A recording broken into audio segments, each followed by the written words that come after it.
So when we first got together over 20 years ago, you loaned me $2,000. Do you remember loaning me that money? Yes, I remember. There was no written contract. There was no interest due on that $2,000. You just handed over $2,000 to me so that I could use it to get established in San Diego, right? It was going to be used for my first and last rent and actually a down payment on a car so I get to and from my new job in San Diego. Yes. You just gave me $2,000. I know. And we were just dating. Exactly. And also at the time, $2,000 was a very lot of money. Yes. Does that make sense? A very lot. It was a lot of money Yes. for me at the time because I was used to, any extra money that I had, I didn't know how to invest at the time. So it was just about saving all this money. So I gave you $2,000. Or did I loan you $2,000? You loaned it to me. Yeah. You loaned it to me. I think I remember you saying, this is a loan. Did Really? you say that? I don't know if those words came out of my mouth. This is a loan. But Hey guys, it's Aman. and Christina from Our Rich Journey. Today we are talking about should couples combine their finances or should couples keep them separate? Because depending on your situation, there is a more appropriate answer that you should be considering. And we want to unpack this because this is a question that wherever you're at in your stage of your relationship, money is going to be interwoven in it in one way or another. And the question is, do you combine or do you keep them separate? So what we're going to do is we are going to list 5 different factors that you should be considering when deciding whether to combine your finances with your partner. Now, ideally, the couples that can say yes, that they are aligned with these 5 factors together, the more ideal the situation would be for them to combine their finances. Now, if you're in a relationship and you don't see these 5 factors existing in your relationship, you're better off probably keeping your money separate. Now, just keep in mind that these factors all exist on a spectrum. So you may not be able to answer yes to all of these different 5 factors in your relationship or no to all of them. You could have some yeses and some nos. And that's where you really have to think about where are you leaning more towards and what is most important to you on these different factors. That's what can help you decide whether you should be combining your finances or not. Because you may start off with a no, but over time, you eventually get to a yes, and you are aligned with these factors. So the first factor, do you share financial goals and values with your partner? Yes or no? So now what does this look like? Shared goals and values are things like, do you have these big aspirations with your money to one day buy a home, buy a car, achieve financial independence, retire early, take care of your parents? These are all big financial goals that will take time to work towards. Now, here's the thing. If you have separate financial goals and values, it can become very difficult to determine who is supposed to be contributing their money to whatever value it is or whatever goal it is. So when you have combined financial goals, it's like you are both putting your money together to achieve those goals together.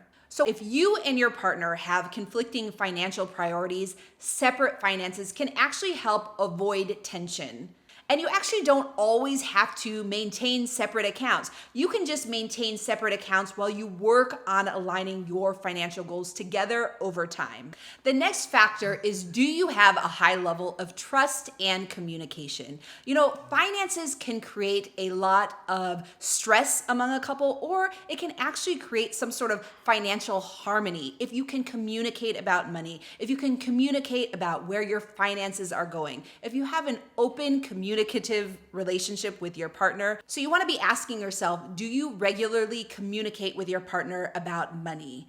Do you both feel heard and respected when you're talking about money and other financial issues? The next thing to consider, do you both have stable financial situations?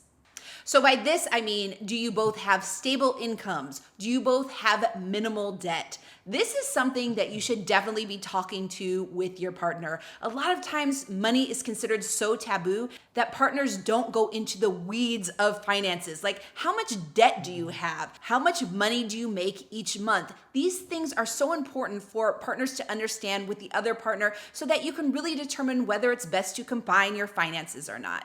So it's important to assess each partner's financial situation and address any major issues before merging accounts. So, one thing to keep in mind about significant debt or financial obligations is that you can potentially protect your partner from becoming liable for your debt if you keep your finances separate.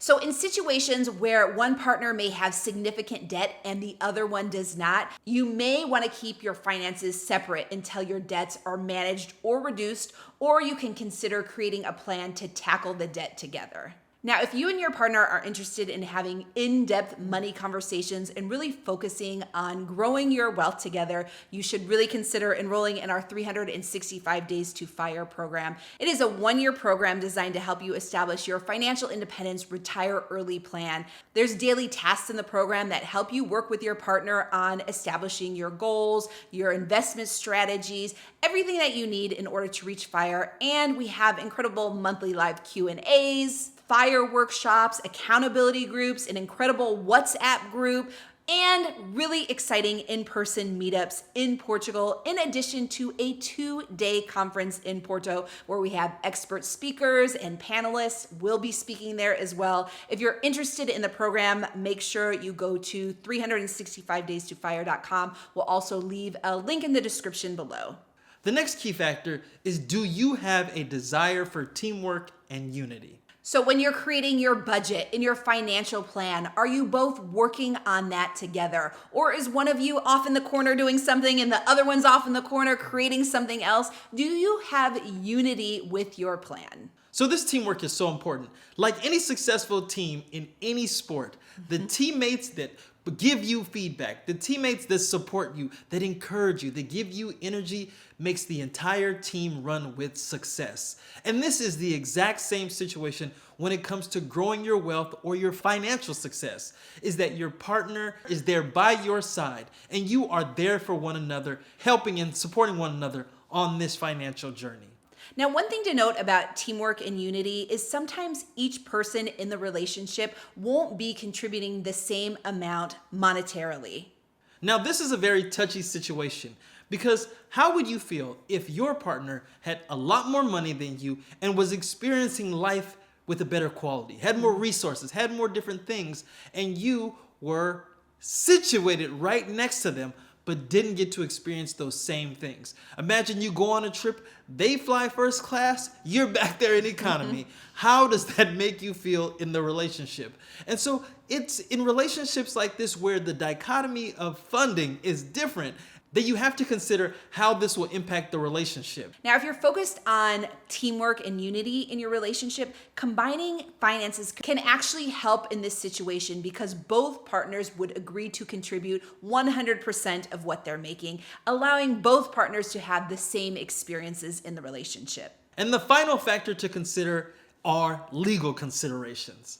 So sometimes combining finances can actually help simplify tax matters, but if you have separate legal obligations, by combining your finances, you could be drawing in your partner to be obligated towards your legal matters as well.